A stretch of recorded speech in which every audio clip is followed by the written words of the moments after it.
स्वागत है प्यारे बच्चे आप लोग का क्लास में। तो चलिए क्लास 10 चैप्टर 7 है हिंदी का परंपरा का मूल्यांकन। तो परंपरा का मूल्यांकन, इसके लेखक कौन है? रामविलास शर्मा। तो परंपरा का मूल्यांकन के लेखक कौन हो जाएंगे? रामविलास शर्मा। याद रखिएगा, परंपरा के मूल्यांकन के लेखक कौन है? रामविलास शर्मा। इनके जन्म की बात करें तो 10 अक्टूबर 1912 में ऊंचगांव सानी यानी यूपी में पड़ता है। ठीक है। इनकी प्रमुख रचनाएं की बात करें तो भारतेंदु हरिश्चंद्र किसके द्वारा लिखा गया? रामविलास शर्मा जी के द्वारा।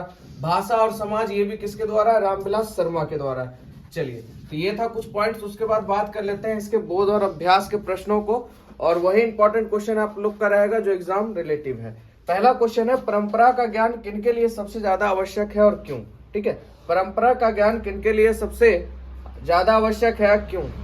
चलिए उत्तर की बात करते हैं। तो जो लोग साहित्य में युग परिवर्तन करना चाहते हैं, ठीक है, जो लोग लकीर में फकीर नहीं बनकर रूढ़ियां तोड़कर क्रांतिकारी साहित्य की रचना करना चाहते हैं, उनके लिए परंपरा का ज्ञान आवश्यक है, क्योंकि परंपरा के ज्ञान से प्रगतिशील आलोचना का ही विकास होता है।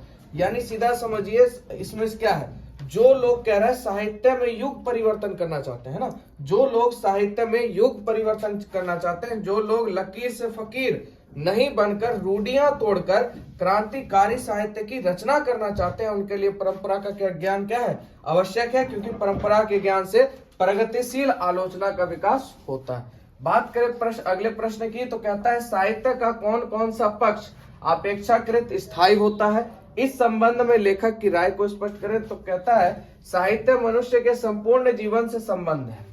ठीक है, साहित्य का मनुष्य के संपूर्ण जीवन से संबंध है। आर्थिक जीवन के अलावा मनुष्य एक प्राणी के रूप में भी जीवन बिताता है। आर्थिक जीवन के अलावा मनुष्य एक प्राणी के रूप में भी जीवन बिताता है। साहित्य में मनुष्य बहुत सी आदिम भावनाएं प्रतिफलित होती है, जो उसे प्राणी मित्र से क्या करती है? जोड़ती है। साहित्य केवल विचारधारा मात्र नहीं, बल्कि उसमें मनुष्य का इंद्रिय बोध, उनकी भावनाएं भी व्यंजित होती है। साहित्य का यह पक्ष अपेक्षाकृत कैसा होता है? स्थायी होता है। ठीक है, तो ये चीज हमारे लेखक ने अपनी राय में स्पष्ट की है। चलिए उतार लीजिए, चलते हैं अगले प्रश्न। अगला प्रश्न 4 नंबर कहता है साहित्य में विकास प्रक्रिया उसी तरह संपन्न नहीं होती जैसे समाज में लेखक का आशय स्पष्ट करें। समाज में जैसे लेखक समाज में लेखक का आशय स्पष्ट करें। चलिए बात करते हैं, साहित्य में विकास प्रक्रिया उसी तरह संपन्न नहीं होती जैसे समाज में लेखक का कहने का आशय है कि जैसे समाज में विकास की प्रक्रिया संपन्न नहीं होती, उसी प्रकार साहित्य क्षेत्र में भी विकास प्रक्रिया पूरी नहीं होती। जब हम साहित्य की विकास प्रक्रिया को संपन्न, परिपूर्ण, दोष रहित मान लेंगे तो फिर कोई कवि ही नहीं होगा तथा साहित्य का विकास भी नहीं होगा। विकासशील समाज में विकास प्रक्रिया कभी संपन्न नहीं होती, उसी प्रकार साहित्य में भी विकास प्रक्रिया संपन्न नहीं होती। अर्थात जैसे जैसे समाज विकास करेगा वैसे वैसे साहित्य की विकास प्रक्रिया चलती रहेगी। ये था लेखक का कहने का आशय। चलिए अगले प्रश्न को देखते हैं। साहित्य के निर्माण में प्रतिभा की भूमिका स्वीकार करते हुए लेखक किन खतरों से आगाह करता है? तो साहित्य निर्माण में प्रगतिशालियों की भूमिका लेखक स्वीकार करता है, जो प्रगतिशील है, प्रतिभाशाली है, क्योंकि साहित्य निर्माण में उनकी भूमिका अद्वितीय और निर्णायक होती है। लेकिन इस स्वीकारात्मक पक्ष में खतरा भी है, क्योंकि प्रतिभाशाली मनुष्य की कृति में दोष नहीं होता, हम दावा नहीं कर सकते। अगर कहने का मतलब भाई कोई खूब प्रतिभाशाली है, ऐसा तो नहीं है उसमें कोई ना कोई दोष नहीं, मतलब कोई दोष नहीं होगा, कहीं न कहीं कभी न कभी दोष जरूर होगा। तो वही चीज यहाँ पे हम दावा नहीं कर सकते उसमें दोष नहीं होगा। आगे और इसका बचा पॉइंट, उसको अगले बोर्ड में देख लेते हैं। वही चीज है, कला का निर्दोष होना भी एक दोष है। जब तक कला में दोष नहीं होगा, तो जिसे हम अद्वितीय कला कहते हैं, उस कला के पक्ष में अन्य प्रतिभाशालियों का उल्लेखनीय कार्य संभव नहीं हो सकता है। तो ये था इस क्वेश्चन का आंसर। अगला बात करते हैं अगले क्वेश्चन का आंसर। भारत की बहुजातीयता मुख्यतः संस्कृति और इतिहास की देन है, कैसे?